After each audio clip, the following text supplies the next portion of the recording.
Le Brexit est censé devenir réalité le 31 octobre. Cette sortie et les conditions du retrait britannique inquiètent les responsables politiques et les milieux économiques. Face à ces incertitudes, une petite ville néerlandaise a décidé de prendre le contre-pied et compte organiser un pot de départ sur le sable, une sorte de Brexit sur plage. Voici Wijk aan Zee, un village du bord de mer néerlandais de 2400 habitants. L'un des responsables locaux a proposé il y a 2 semaines une idée un peu farfelue. Il a suggéré un pot de départ pour le Brexit le 31 octobre. Le réalisateur Ron Toucook a créé un événement sur les réseaux sociaux. Le projet est devenu viral, 10 000 personnes sont attendues. Le plus fou est que certaines personnes réservent des vols des États-Unis, de Chine. Je viens d'avoir quelqu'un d'Espagne qui vient de prendre ses billets. Mais le ton de l'événement relève-t-il de la célébration ou de l'apitoiement ? Ce sera ni triste ni joyeux. Le Royaume-Uni est un vieil ami qui se lance dans une aventure que nous n'oserions pas faire. Nous pensons que c'est ridicule.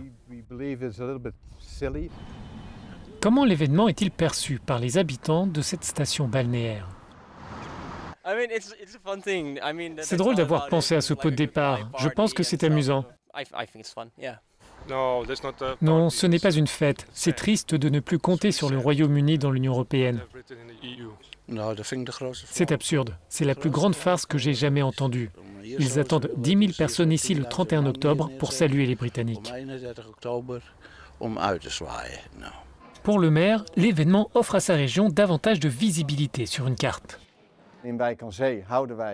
À Wijk aan Zee, nous aimons faire la fête, mais de façon responsable. C'est ma mission.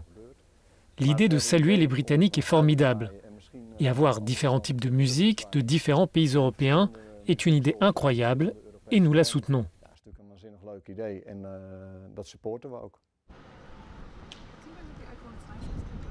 Passons maintenant au reste de l'actualité européenne. Le secrétaire d'État américain Mike Pompeo est en déplacement à Bruxelles.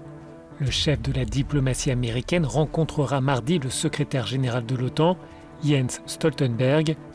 Les 2 hommes évoqueront la situation en Afghanistan où les États-Unis négocient un projet d'accord de paix avec les talibans. La Suède veut augmenter ses dépenses en matière de politique de défense.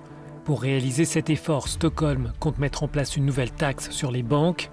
Le pays revoit sa stratégie pour faire face au renforcement militaire de la Russie en mer Baltique. Les autorités suédoises souhaitent atteindre 1,5% du PIB contre 1% actuellement.